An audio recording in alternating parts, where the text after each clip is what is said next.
നമസ്കാരം, ഞാൻ Shonima. Al Hilal hospitals and medical centres അവതരിപ്പിക്കുന്ന BMC ന്യൂസ് ലൈവിലേക്ക് സ്വാഗതം. ബഹ്റൈനിൽ നിന്നുള്ള വാർത്തകളിലേക്ക്. മനാമയിലെ കിങ് ഫൈസൽ കോർണിഷിനെ നവീകരിക്കുന്നതിനും പുനരുജ്ജീവിപ്പിക്കുന്നതിനുമുള്ള മൾട്ടി ഫേസ് പദ്ധതി പുരോഗമിക്കുകയാണെന്ന് വർക്ക്സ് മന്ത്രാലയം അറിയിച്ചു. മനാമ കടൽ തീരത്ത് സ്ഥിതി ചെയ്യുന്ന 46,000 ചതുരശ്ര മീറ്റർ വിസ്തീർണമുള്ള പദ്ധതിയുടെ പുരോഗതി പരിശോധിക്കുന്നതിനായി വർക്ക്സ് മന്ത്രി ഇബ്രാഹിം അൽ ഹവാജും മുനിസിപ്പാലിറ്റി കാര്യ കൃഷിമന്ത്രി വെയിൽ അൽ മുബാറക്കും സ്ഥലം സന്ദർശിച്ചു. കളിസ്ഥലങ്ങൾ, കായിക മൈതാനം, സേവന കെട്ടിടങ്ങൾ, ഹരിതയിടങ്ങൾ എന്നിവയ്ക്ക് പുറമെ നടത്തം, ഓട്ടം, സൈക്ലിംഗ് എന്നിവയ്ക്കുള്ള പാതകളും ഇവിടെ ആദ്യഘട്ടത്തിൽ നിർമ്മിക്കുന്നുണ്ട്. രാജ്യതലസ്ഥാനത്ത് മനോഹരമായ കടൽ തീരങ്ങളും വിനോദ സൗകര്യങ്ങളും വികസിപ്പിക്കുന്നതിനുള്ള നിരന്തരമായ ശ്രമങ്ങളുടെ ഭാഗമാണ് ഈ പദ്ധതിയെന്ന് അൽ മുബാറക് പറഞ്ഞു. അടിസ്ഥാന സൗകര്യങ്ങൾ ശക്തിപ്പെടുത്തുക, ഹരിതയിടങ്ങൾ വർദ്ധിപ്പിക്കുക, പാർക്കുകൾ വികസിപ്പിക്കുക, പൌരന്മാർക്കും താമസക്കാർക്കും ഒരുപോലെ നൽകുന്ന സേവനങ്ങളുടെ ഗുണനിലവാരം ഉയർത്തുക എന്നിവയാണ് ഇതിലൂടെ ലക്ഷ്യമിടുന്നത്. ബഹ്റൈന്റെ ദേശീയ വിമാന കമ്പനിയായ ഗൾഫ് എയറും ലോകത്തിലെ ആദ്യത്തെ പ്രീമിയം ലീഷർ എയർലൈനായ ബിയോണ്ടും തമ്മിൽ സഹകരിച്ചു പ്രവർത്തിക്കാൻ ധാരണയായി. യാത്രക്കാർക്ക് ആഡംബരവും സൗകര്യപ്രദവുമായ പ്രൈവറ്റ് ജെറ്റ് മാതൃകയിലുള്ള യാത്രാനുഭവം ഉറപ്പാക്കുകയാണ് ഈ പങ്കാളിത്തത്തിന്റെ ലക്ഷ്യം. ബഹ്റൈൻ നാഷണൽ തിയേറ്ററിൽ നടന്ന ചടങ്ങിലാണ് കരാർ ഔദ്യോഗികമായി ഒപ്പുവെച്ചത്. ഗതാഗത ടെലികമ്മ്യൂണിക്കേഷൻ മന്ത്രി doctor Sheikh Abdulla bin Ahmed Al Khalifa, Gulf Air group chairman Khalid Taqi, മുതിർന്ന സർക്കാർ വ്യവസായ ഉദ്യോഗസ്ഥർ എന്നിവർ പങ്കെടുത്തു. ഗൾഫ് എയറിന്റെ ആഗോള ശൃംഖലയും ബിയോണ്ടിന്റെ ലീഷർ ഫോക്കസ്ഡ് സർവീസുകളും സംയോജിപ്പിച്ച് യാത്രക്കാർക്ക് കൂടുതൽ റൂട്ടുകളിൽ മികച്ച കണക്ടിവിറ്റിയും ലഭിക്കും. സീംലെസ് ബുക്കിംഗ്, പ്രീമിയം സേവനങ്ങൾ, ടൂറിസം പ്രോത്സാഹനം എന്നിവയാണ് ഈ പുതിയ പങ്കാളിത്തത്തിലൂടെ യാത്രക്കാർക്ക് ലഭിക്കുന്ന പ്രധാന നേട്ടങ്ങൾ. ബിയോണ്ടുമായി ഈ പങ്കാളിത്തം ആരംഭിക്കുന്നതിലും ഉപഭോക്താക്കൾക്ക് കൂടുതൽ സമ്പന്നമായ ഒരു യാത്രാനുഭവം നൽകുന്നതിലും അഭിമാനിക്കുന്നുവെന്ന് Gulf Air chief executive officer Martin Gauss വ്യക്തമാക്കി. പ്രവാസി വെൽഫെയർ ബഹ്റൈൻ ഒരുക്കുന്ന ഈദ് ഫെസ്റ്റ് 2026 രജിസ്ട്രേഷൻ നടപടികൾക്ക് തുടക്കമായി. ബലിപ്പെരുന്നാളിന്റെ രണ്ടാം ദിനത്തിൽ സഗയ BMC ഓഡിറ്റോറിയത്തിൽ വെച്ചാണ് പ്രവാസി വെൽഫെയർ ഈദ് ഫെസ്റ്റ് 2026 അരങ്ങേറുക. ആഘോഷങ്ങൾ എല്ലാവരുടേതുമാകട്ടെ എന്ന ഉദാത്തമായ സന്ദേശമുയർത്തി പ്രവാസ ലോകത്ത് സാഹോദര്യത്തിന്റെയും ഒത്തുചേരലിന്റെയും പ്രകാശം പരത്തുന്നതാണ് ഈദ് ഫെസ്റ്റ്. ബഹ്റൈനിലെ പ്രമുഖ എഴുത്തുകാരിയും സാമൂഹിക പ്രവർത്തകയുമായ ഉമ്മു അമ്മാറിൽ നിന്ന് ആദ്യ രജിസ്ട്രേഷൻ സ്വീകരിച്ചുകൊണ്ട് പ്രവാസി വെൽഫെയർ എക്സിക്യൂട്ടീവ് അംഗവും രജിസ്ട്രേഷൻ ടീം ലീഡറുമായ അഡ്വക്കേറ്റ് ഷഫ്ന തയ്യിബ് ഉദ്ഘാടനം നിർവഹിച്ചു. Pravasi welfare president Majeed Thanal, secretary Irshad Kottayam, registration team അംഗങ്ങളായ അക്ബർ ഷാ, സബീന അബ്ദുൽ ഖാദർ, റഷീദ ബദറുദ്ദീൻ, സലീന ജമാൽ എന്നിവർ പങ്കെടുത്തു. രുചിയൂറുന്ന വിഭവങ്ങളോടെയുള്ള സാഹോദര്യ ഈദ് ലഞ്ച്, വൈവിധ്യമാർന്ന കലാപരിപാടികൾ എന്നിവ കോർത്തിണക്കിയാണ് ഈ വർഷത്തെ പ്രവാസി വെൽഫെയർ ഈദ് ഫെസ്റ്റ് ഒരുക്കിയിരിക്കുന്നത്. ഈദ് ഫെസ്റ്റ് രജിസ്ട്രേഷനായി 36617916 എന്ന നമ്പറിൽ ബന്ധപ്പെടാവുന്നതാണ് എന്ന് organising committee chairman Akbar Shah അറിയിച്ചു. ഇനിയൊരു ഇടവേള. Our skin is the mirror of our soul. Our skin is our largest sensory organ. Our skin needs a healthy microbiome balance. This is regulated by its pH value, which protects the skin from pathogens, cold and ultraviolet rays.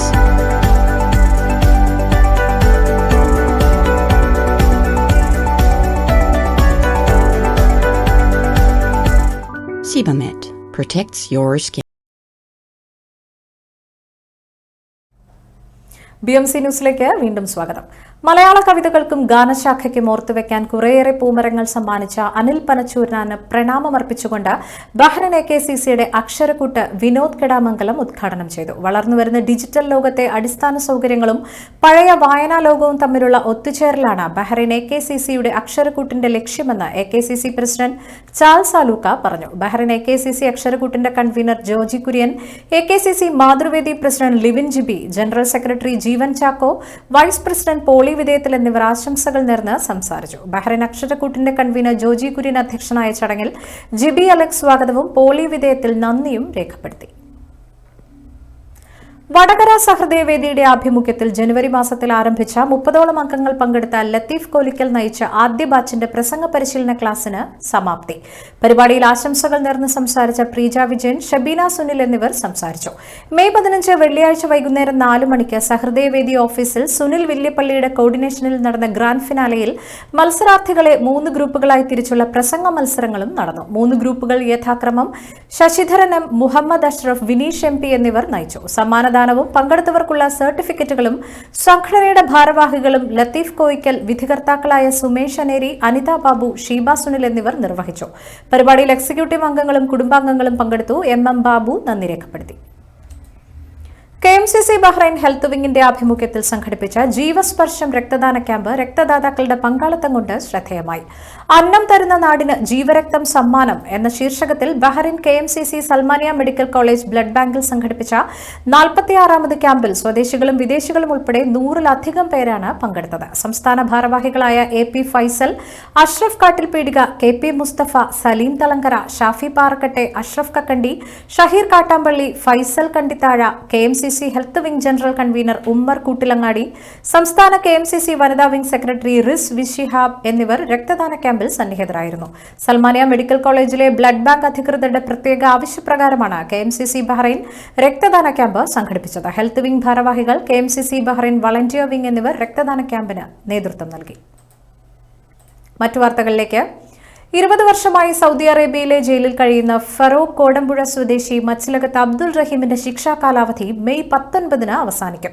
റഹീം വൈകാതെ jail മോചിതനാകുമെന്ന് പ്രതീക്ഷിക്കുന്നതായും അദ്ദേഹത്തിന്റെ കുടുംബവും നിയമസഹായ സമിതിയും വാർത്താ സമ്മേളനത്തിൽ അറിയിച്ചു. സൗദിയുടെ കാരുണ്യത്തിലാണ് റഹീമിന്റെ ജീവൻ തിരിച്ചുകിട്ടിയത്. 21-ന് സൗദിയിൽ പെരുന്നാൾ അവധി തുടങ്ങും. അതിനാൽ കൃത്യമായി ഏത് ദിവസം റഹീം ജയിൽ മോചിതനാകുമെന്ന് ഇപ്പോൾ പറയാൻ കഴിയില്ലെന്നും അബ്ദുൾ റഹീം നിയമസഹായ സമിതി ഭാരവാഹികൾ വ്യക്തമാക്കി. വധശിക്ഷയിൽ നിന്ന് നേരത്തെ ഒഴിവാക്കപ്പെട്ട റഹീമിന് കോടതി വിധിച്ച തടവ് ശിക്ഷ മെയ് 3-ാം വാരം അവസാനിക്കുന്നതോടെ 2 പതിറ്റാണ്ടിലേറെ നീണ്ട അനിശ്ചിതത്വങ്ങൾക്കാണ് തിരശീല വീഴുന്നത്. വീണ്ടും ഒരു ഇടവേള.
ഇന്ത്യയിൽ നിന്നുള്ള വാർത്തകളിലേക്ക്. ഇന്ത്യയിലെ CBSE സ്കൂളുകളിലെ 9-10 ക്ലാസുകളിലെ ഭാഷാ പഠന സ്കീമിൽ വലിയ മാറ്റങ്ങൾ പ്രഖ്യാപിച്ച് central board of secondary education. പുതിയ വിജ്ഞാപന പ്രകാരം 2026 ജൂലൈ 1 മുതൽ 9-10 ക്ലാസുകളിലെ വിദ്യാർത്ഥികൾക്ക് 3 ഭാഷകളുടെ പഠനം നിർബന്ധമായിരിക്കും. ഈ 3 ഭാഷകളിൽ കുറഞ്ഞത് 2 എണ്ണമെങ്കിലും ഇന്ത്യൻ പ്രാദേശിക ഭാഷകളായിരിക്കണമെന്നും ബോർഡ് വ്യക്തമാക്കുന്നു. 2026-27 അധ്യയന വർഷം മുതൽ പ്രാബല്യത്തിൽ വരുന്ന രീതിയിലാണ് പുതിയ പരിഷ്കാരങ്ങൾ ഏർപ്പെടുത്തിയിരിക്കുന്നത്. ഇത് സംബന്ധിച്ച ഔദ്യോഗിക സർക്കുലർ 2026 മെയ് 15-ന് ബോർഡ് പുറത്തിറക്കി. ദേശീയ വിദ്യാഭ്യാസ നയം, സ്കൂൾ വിദ്യാഭ്യാസത്തിനായുള്ള നാഷണൽ കരിക്കുലം ഫ്രെയിംവർക്ക് എന്നിവയ്ക്ക് അനുസൃതമായാണ് പുതിയ ഘടന ക്രമീകരിച്ചിരിക്കുന്നതെന്ന് CBSE അറിയിച്ചു. 2026-27 അധ്യയന വർഷത്തേക്ക് NCERT അടുത്തിടെ പുറത്തിറക്കിയ 9-10 ക്ലാസുകളിലെ സിലബസ് പരിശോധിച്ച ശേഷമാണ് ഈ തീരുമാനമെടുത്തത്. നിലവിലെ അധ്യയന സെഷൻ 2026 ഏപ്രിലിൽ തന്നെ ആരംഭിച്ചിട്ടുണ്ടെങ്കിലും പുതിയ നയം നടപ്പിലാക്കുന്നതിനായി ഒരു പരിവർത്തന സമീപനമായിരിക്കുമെന്നും CBSE പിന്തുടരുക. 20 UDF മന്ത്രിമാരുടെ പേരുകൾ ഔദ്യോഗികമായി പ്രഖ്യാപിച്ച നിയുക്ത മുഖ്യമന്ത്രി VD Satheesan, Ramesh Chennithala, Sunny Joseph, K Muraleedharan, Bindhu Krishna, AP Anilkumar, PC Vishnunath, M Liju, Roji M John, T Siddique, OJ Janeesh, KA Thulasi, PK Kunhalikutty, N Shamsudheen, PK Basheer, KM Shaji, Abdul Gafoor, Shibu Baby John, CP John, Anoop Jacob, Mons Joseph എന്നിവരാണ് മന്ത്രിമാർ. അനൂപ് ജേക്കബും മാണി സി കാപ്പനും ടേം വ്യവസ്ഥയിൽ മന്ത്രിമാരാകും. ആദ്യം അനൂപും പിന്നീടുള്ള 2.5 വർഷം മാണി സി കാപ്പനും മന്ത്രിമാരാകും. തിരുവഞ്ചൂർ രാധാകൃഷ്ണനാകും UDFന്റെ സ്പീക്കർ സ്ഥാനാർത്ഥി. ഷാനിമോൾ ഉസ്മാൻ ഡെപ്യൂട്ടി സ്പീക്കർ സ്ഥാനാർത്ഥിയാകും. വകുപ്പ് നിർദ്ദേശം നാളെ സമർപ്പിക്കുമെന്നും പിണറായി വിജയൻ, രാജീവ് ചന്ദ്രശേഖർ, ബിനോയ് വിശ്വം, വിവിധ സംസ്ഥാനങ്ങളിലെ മുഖ്യമന്ത്രിമാർ തുടങ്ങിയവർ സത്യപ്രതിജ്ഞാ ചടങ്ങിൽ പങ്കെടുക്കുമെന്നും VD സതീശൻ അറിയിച്ചു. വി.ഡി. സതീശൻ മന്ത്രിസഭയുടെ സത്യപ്രതിജ്ഞാ ചടങ്ങ് നടക്കുന്ന സെൻട്രൽ സ്റ്റേഡിയത്തിൽ ഒരുക്കങ്ങൾ പുരോഗമിക്കുന്നു. സുരക്ഷ സംബന്ധിച്ച മുന്നൊരുക്കങ്ങൾ പൂർത്തിയാക്കിയതായി DGP ചന്ദ്രശേഖർ പറഞ്ഞു. പ്രവർത്തകർക്കും പൊതുജനങ്ങൾക്കും സത്യപ്രതിജ്ഞാ ചടങ്ങ് കാണുന്നതിനായി നഗരത്തിന്റെ വിവിധ ഭാഗങ്ങളിൽ LED സ്ക്രീൻ ഒരുക്കുമെന്നും KPCC അറിയിച്ചു. പന്തൽ നിർമ്മാണവും സ്റ്റേജ് ഒരുക്കങ്ങളും അവസാന ഘട്ടത്തിലാണ്. തുടക്കത്തിൽ 12,000 പേർക്ക് പ്രവേശനം നൽകാനാണ് തീരുമാനിച്ചിരുന്നതെങ്കിലും തിരക്ക് വർദ്ധിക്കാനുള്ള സാധ്യത കണക്കിലെടുത്ത് 50,000 പേരെ ഉൾക്കൊള്ളാവുന്ന രീതിയിലാണ് പന്തലിന്റെ വിസ്തൃതി വർദ്ധിപ്പിച്ചിരിക്കുന്നത്. സാധാരണയുള്ളതിനേക്കാൾ വലിയ പന്തലാണ് ഇത്തവണ സജ്ജീകരിക്കുന്നത്. പാസ് ലഭിക്കാത്ത പാർട്ടി പ്രവർത്തകർക്കും പൊതുജനങ്ങൾക്കും ചടങ്ങ് കാണുന്നതിനായി തിരുവനന്തപുരം നഗരത്തിന്റെ വിവിധ ഭാഗങ്ങളിൽ LED സ്ക്രീനുകളും സജ്ജീകരിക്കുന്നുണ്ട്. UDF സർക്കാരിൽ മന്ത്രിമാർക്ക് പഴയ കാർ. VN വാസവൻ ഉപയോഗിച്ച കാറാകും മുഖ്യമന്ത്രി ഉപയോഗിക്കുക. മറ്റു മന്ത്രിമാർക്കും പുതിയ കാറ് വാങ്ങില്ല. പൈലറ്റും എസ്കോർട്ടും ഒഴികെ മറ്റു വാഹനങ്ങൾ വേണ്ടെന്ന് നിർദ്ദേശിച്ചതിന് പിന്നാലെ ക്ലിഫ് ഹൌസ് മോടി പിടിപ്പിക്കില്ലെന്ന തീരുമാനം കൂടി നിയുക്ത മുഖ്യമന്ത്രി വി.ഡി. സതീശൻ കൈക്കൊണ്ടുവെന്ന് ഇന്നലെ റിപ്പോർട്ടുകൾ ഉണ്ടായിരുന്നു.